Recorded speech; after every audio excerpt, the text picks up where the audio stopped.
thank Professor Bolnice and everyone for inviting me to this presentation. I had a small introduction, but I'm going to change it because of your anniversary, and also because I just received some information from Professor Bolnice, which is sort of personal for me. This material that I'm going to present, I did this when I was on the faculty in psychiatry at New York University Medical Center. Thank you. And I worked with a group of people, and we were very, very close, and we did some amazing work. And Professor Bolnice, and I had not seen these people for quite a while. Professor Bolnice went to a conference, was it last week, in Austria, and happened to meet two of the people who I worked with very, very closely here, Barry Reesberg and Stephanie Hauer. I had the pleasure of working at NYU for close to 25 years in this field, in psychiatry, and so I haven't seen them for quite a while, so it's just ironic that you're having an anniversary here, and Professor Bolnice told me this just now. So I want to acknowledge that much of what I'm going to present was done in a collegial way, and I think I have to acknowledge the work that Barry Reesberg and Stephanie Hauer did and participated with me in. So I'm not going to go over too much of the definition because I see too many white coats, and I know that you guys know this information about the definition of dementia. And so I'm going to skip that. I think what's important is at least to realize, because it has already been mentioned just briefly, that it's important to keep in mind that there are several factors that enter into the diagnosis of dementia. Obviously, the exclusion that we're all probably familiar with just about everything that we know regarding mental and physical disease. That has to be ruled out. And it's important to keep in mind that the cognitive deficits that are associated with the features must be of sufficient severity to impair the overall general occupational social functioning of the individual. This is really important. And of course, as had been mentioned, the disorder, the decline cannot be due to delirium. That's really important, especially in the elderly. There are two primary differentiations for dementia, as I guess most people are familiar with, primary and secondary dementia. Among the primary dementias, which is what Alzheimer's disease is, there's PICS, frontotemporal dementia, and Lewy body, which is a combination of both cortical and subcortical dementia, cortical and subcortical elements.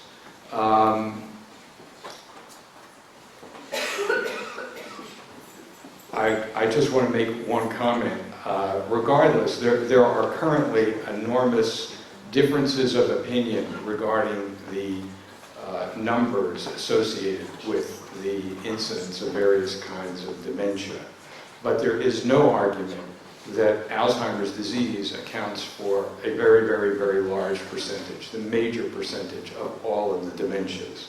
So on this pie chart, which is fairly recent data, it's approximately 60%.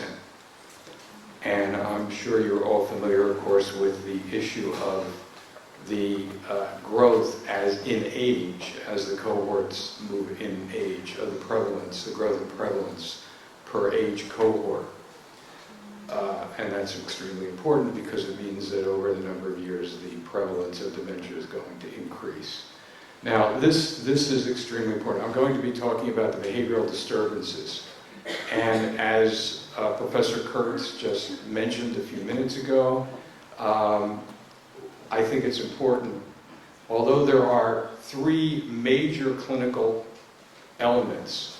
There's a cognitive element, obviously the cognitive decline. There's a decline in activities of daily living or functional abilities, that is ADL and IADL. And then there are the behavioral and psychiatric disturbances. So, what I think what we all think about when we first enter into the field, whether it's clinical or even research, is we kind of focus on the cognitive decline, and we think that this is not only what we might be able to change or intervene at, but also that this is the one that concerns most of the family members. You know, the father, the mother is not performing as well or forgetting things, and certainly those are the complaints, particularly in the early stages, that we tend to hear. But in fact, the major source of burden for the caregivers, that is the person who cares, the well person in the home who actually cares for the patient, the major source is not the cognitive decline, and surprisingly, it's not the decline in functional activities either, it's the behavioral problems. And I think that's extremely important because it really sort of places the focus on what we might be able to change and intervene with at this point. What I'm going to do is to talk about the behavioral psychiatric symptoms of Alzheimer's disease. At the very end, I'm going to talk briefly about Lewy body and frontotemporal dementia. But I think that in order to really appreciate the behavioral problems in dementia in general, it's really the best way of conceptualizing all of this is to understand what goes on through the course of the illness for the behavioral and psychiatric problems. And some of you may have heard me talk before. I'm going to mention a clinical scale that we developed at New York University. It's called the GDS. Now, there are two GDSs. I realized as I was sitting here, and Professor Stoppi, that I mentioned the GDS. There are two GDSs in geriatric psychiatry. The one that she was referring to, of course, is called the Geriatric Depression Scale, called the GDS for short. We also developed a scale at NYU called the Global Deterioration Scale for Alzheimer's disease, and that, for short, is also called the GDS. And in the beginning of my career, I would be sitting in conferences or even in meetings, and people would talk about, quote, the GDS, and I had no idea which scale they were talking about. So I just want to underline that right now, I'm not talking about the geriatric depression scale, I'm talking about the Global Deterioration Scale, GDS, which was a scale that we developed to describe the clinical progression of memory impairment leading to both early, middle, and late Alzheimer's disease. It's a clinical scale that clinicians use when they interview the patient and the caregivers to elucidate how severely impaired the patient is, and it's specific to dementia. And that means that it takes into account cognitive deterioration clinically, changes in activities of daily living or instrumental activities of daily living, and also changes in behavioral psychiatric status. What we found was that when we achieve a point where, from a clinical perspective, Alzheimer's disease can be diagnosed, and I want to make this clear, from a clinical perspective, meaning when things are ruled out and when symptoms occur at such an intensity that we feel comfortable clinically saying, okay, now we can call this Alzheimer's disease. At that point, the deterioration follows a very predictable clinical course. That starts at Gbs Stage 4. Gbs Stage 1, 2, and 3, which I'm also going to talk about, are not necessarily implicated in Alzheimer's disease. They may be, but they don't have to be. Once you hit Gbs Stage 4, 5, 6, and 7, we say that the course of Alzheimer's disease, as described by the GDS, is hierarchical and clinically progressive. Again, most people here with all the white coats, nursing staff, clinicians, I think everyone knows what I mean by hierarchical and clinically progressive. So what I'm going to do is to talk about the behavioral psychiatric symptoms of Alzheimer's disease as a function of deterioration through the GDS stages. But before I do that, I want to make one other comment, because I'm very proud of the work that we did do at NYU. This scale, the GDS, was specific to Alzheimer's disease, and we created it based on our empirical observation of a large number of patients. There are other behavioral psychiatric rating scales that are used for dementia. I'm going to talk about the one that we developed in a second. There are several, as this slide shows. Some of them you may be familiar with. Certainly the top one, the neuropsychiatric the neuropsychiatric inventory, otherwise known as the NPI, is widely used, and I don't understand that. That doesn't mean that I am being a little bit biased, but it was not developed specifically for Alzheimer's disease, nor was it empirically derived. Many of the other scales were empirically derived or have been designed for Alzheimer's disease, but they may just measure one particular aspect of behavioral psychiatric symptoms associated with dementia. So as you can see, I'm pretty biased. I spent a good number of years working on these scales, so I am, and I just wanted to mention that. The scale that we developed at NYU is called the Behavioral Pathology and Alzheimer's Disease Rating Scale. We abbreviated it the BEHAVE-AD. As I said, we developed this from empirical work that we did with families. It came out of very personal experience. Just briefly, as I said, we had a very large clinic. We were seeing patients. The original genesis of our clinic, interestingly enough, came from our geriatric depression people who were seeing elderly, and there were very many complaints about depression, and they could not figure out whether or not these patients were depressed or whether there was something else going on.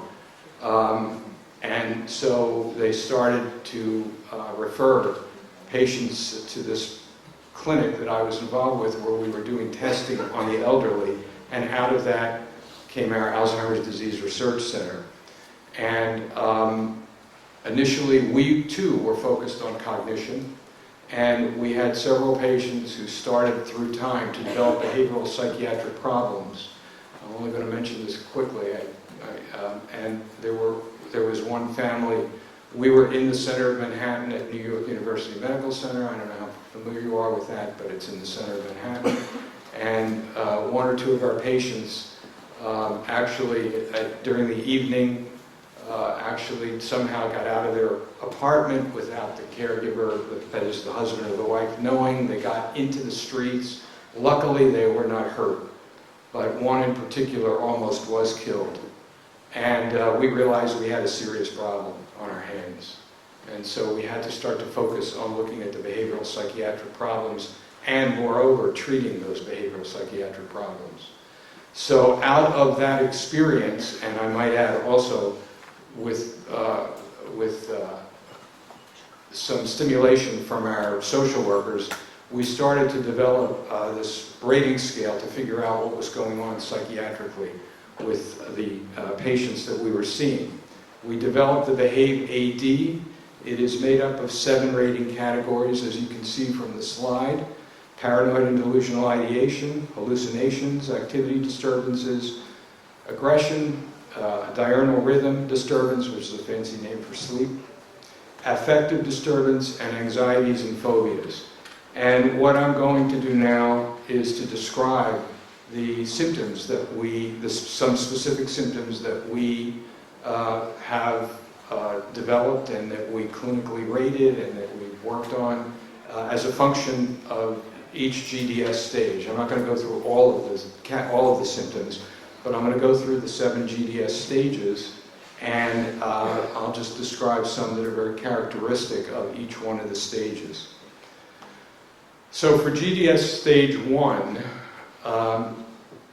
these are people who I personally refer to as supernormal. In our longitudinal study, I might add, we had close to 1,000 patients. We needed some controls, obviously. We were fortunate enough to have people come in and volunteer. Some of them were not only normal, but they actually were able to acknowledge that they were cognitively better than they had ever been before. I used to call them supernormal. From a cognitive perspective, they had no, you can see they had no memory difficulties, no cognitive problems at all. And certainly from a psychiatric perspective, we found nothing unusual. When we followed them over 4 years and more, this was a benign prognosis. There's no problem. Gbs Stage 2, this is what we call normal aging or normal forgetfulness.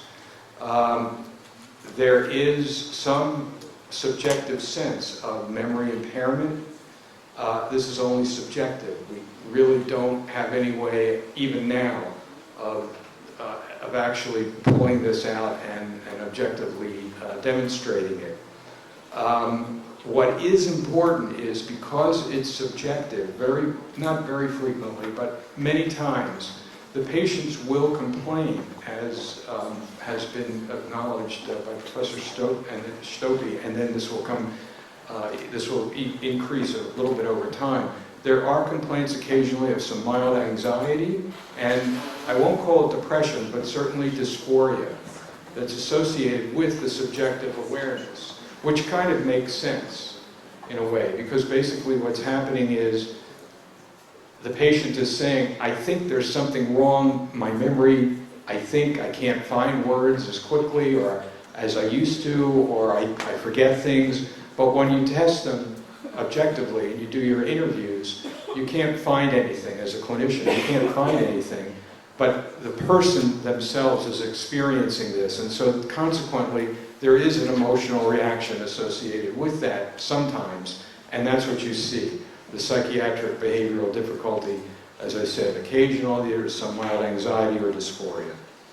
And the good news is that this is mostly benign. I mean, this is not, you can see, 95%, everything's fine. And Gbs Stage 3. Now, there's a lot of attention on this now. This is the stage that we used to refer to as incipient Alzheimer's disease. This is mild cognitive impairment, otherwise now known as MCI, which I imagine all of the geriatricians here are probably familiar with now. Mild cognitive impairment, MCI. What you see is now there are some mild deficits and some specific recall issues, and both in recent memory and past memory. There are vague complaints now of decrement in functioning and complex tasks. And so consequently, again, what I think happens is that the previous the previous depression and anxiety now sort of increases a bit. And so what you see frequently at Gbs Stage 3 is that some patients experience moderate and severe anxiety. Here's a slide. Oh no, sorry, I did that. Here's a slide of what happens. Forget the phobias, but if you can see on the, it's divided up into some, for example, anxiety regarding upcoming events. On the x-axis, you can see these are the global deterioration scale stages within each category. And you can see that at Gbs Stage 3, right there, you can see, for example, that both anxiety specifically regarding upcoming events and even other anxieties, a general level of anxiety, these are pretty high. So, you know, close to almost 50%, 40% of the patients experienced some degree of anxiety at this stage because of now almost the concrete demonstration that there is something going on. What's important, however, is that if you look at the case, the prognosis, 50% are benign, 50% will go on to deteriorate. And at least at this point, we still don't know which 50% is going to go in which direction. It's a very difficult call to make. As I said, there's a lot of emphasis now on MCI. Now, GDS stage 4, this is mild Alzheimer's disease. This is the stage that we felt at NYU, assuming everything else was ruled out. This was the stage we felt comfortable clinically diagnosing Alzheimer's disease. Keep in mind, there are no blood tests. We obviously can't take a biopsy of the brain material, so there's nothing we can do but diagnose this clinically. So, diagnosis mild Alzheimer's disease. At this point, there are some objective complaints and information about difficulty in handling finances, shopping problems, etc. You can see that on cognition, there's now some specific things that can't be recalled, even recently. But this is the point that Professor Stoke was referring to that used to be called pseudo dementia. This was it. Because at this point, the patients would come in and they really appeared to have more than flat affect. I mean, they were really flat. And this was the point where we were getting the referrals because the people who were specialists in geriatric depression couldn't quite figure out what was going on. They didn't know whether it was depression or whether it was something else. And initially, that is a degenerative disorder, so they just didn't know. And you can see that over time, it's split into 4 separate outcomes, 25%. So I mean, now there definitely is something going on. The patient is aware of it. There are clear-cut deficits. And to some extent, I think that it's fair to say that that awareness produces the depression, not necessarily chemically, but certainly psychogenically. And so you're seeing that. And in fact, for GDS stage 4, you can see that on the behave, a good number of our patients certainly had what we referred to as a depressed mood, and actually at times would articulate the fact that they wouldn't necessarily say, sometimes they would say, I wish I were dead, quote unquote, but they would articulate many times that life wasn't worth living and my husband would be better off without me, or my daughter would be better off without me, etc. So there was clearly an awareness now of the decline in functioning and in cognition, and a consequent depression, and even an articulation very frequently of that. And you can see that on the slide, where it's particularly where it says depressed mood. GDS stage 5, moderate Alzheimer's disease. At this point, again, very clear decline, and also further impairment, obviously, in functioning. Now, this is the stage at which some of the more severe behavioral and the psychiatric problems really begin to start to come out. This would be due to the internal neurochemical changes that are occurring as a function of the neuropathology in the brain. Whether you believe in beta amyloid or tau doesn't matter, but something's going on, we know that, in the brain. Am I doing okay? 5 minutes, all right, I got enough time to get to 7. So, 50% decline, and actually are institutionalized at this point. 50% are in the community still. Delusional material, such as people are stealing things, patient misplaces the keys, patient misplaces something, doesn't remember that they had it, doesn't remember that they misplaced it, now somebody's coming into the house and stealing things. This is also the height now of a sleep disturbance. Again, because of the neurochemical changes in the brain, there's an actual reversal of sleep. And what ends up happening is that this patient sleeps during the day, the caregiver, patient sleeps a lot during the day and is up all night, caregiver is up at night and maybe works during the day or just has all these errands to do. So there's a lack of sleep. And also continued anxiety. As you can see, In fact, at GDS stage 5, close to 80% of the patients had anxieties and phobias at this point. GDS stage 6, moderately severe Alzheimer's disease, continued decline, of course, in ADL, continued cognitive decline. At this point, activity disturbances and cognitive abulia, that is, because of the forgetfulness, the patient will begin to say something and then sort of just stops in the middle because the thought is now gone, or the patient is just not, the patient is not mute realistically, but just doesn't have anything to say. It will just sort of stare at you with no expression in their eyes.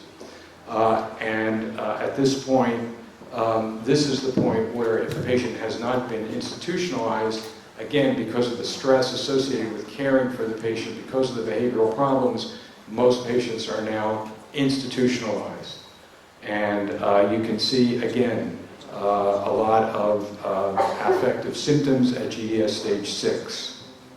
Although, at this point, the verbalization of that depression begins to decline, notably because at this point, as I said, language itself starts to decline.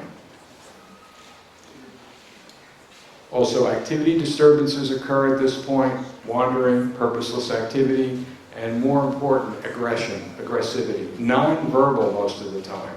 Sometimes you got a lot of verbal insults, screaming and yelling, but a lot of agitation and physical threats and violence begin to increase at this point. GS stage 7, this is severe Alzheimer's. Cognition bottoms out through this course. I don't want to, it bottoms out through the course of this stage. A lot of nonverbal agitation, as most caregivers know, and nursing personnel know this at this point, by nonverbal screaming, panting, and nonverbal aggression like biting and kicking goes on at this stage. And so you can consequently see when we're looking at aggression, you can see that at stage 7, it declined, a lot of the agitation and aggression declines, but it's still quite present. And I just want to differentiate these behaviors that I just described as a function of Alzheimer's disease from, for example, Lewy body dementia very quickly. You can see I have Robin Williams' name in parentheses. Robin Williams, do people know who Robin Williams was? Everybody knows who? Okay, so Robin Williams, this is what Robin Williams had. He had, Lewy body dementia is characterized by very early and somewhat prominent appearance of visual hallucinations and auditory, olfactory, maybe even tactile hallucinations, as well as delusional material, and a very marked sleep disorder. So this is all the stuff that goes on, and this is one way of differentiating Lewy body from Alzheimer's and from frontotemporal dementia. Frontotemporal dementia, think of the frontal lobe syndrome, and I think that makes sense for all of us. It certainly makes sense for me. The specific kinds of behaviors that you see in the frontal lobe syndrome patient is what you're seeing in frontotemporal dementia. That's very different than what you see in Alzheimer's disease, and also very different than what you see in Lewy body. There are treatments, however, I'm just going to say quickly, none of the treatments are perfect, and we do our best. So, thank you.